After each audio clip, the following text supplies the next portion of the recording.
Just so we're really clear on what actually changed, can you just explain the prescribed combination one more time? Like, what is probably okay now as it relates to HIPAA to share with tools as it relates to what used to be considered PHI?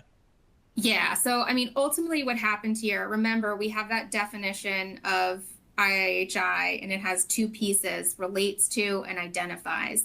And the ruling, the opinion, like in turn went through both and knocked out both of them. It really only needed to do one because, again, we have that and if you don't have both pieces, you don't get it.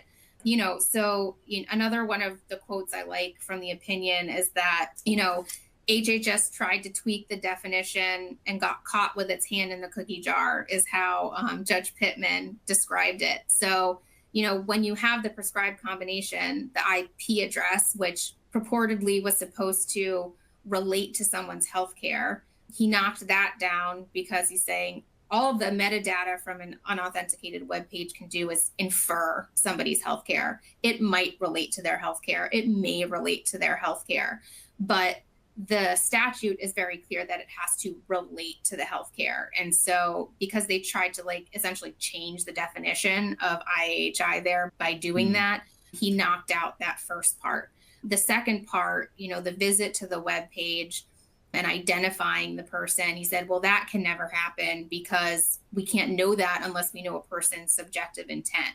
And despite what that guidance, the revised guidance, tried to say, I think the OCR's guidance gave the example of, a student looking about how certain oncology services changed after COVID versus someone looking for second opinions on a brain tumor.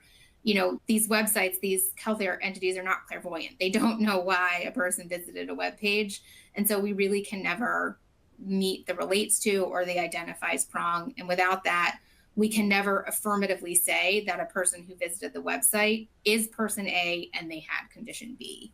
And that's what IAHI is. And since we don't get that, we don't have PHI here.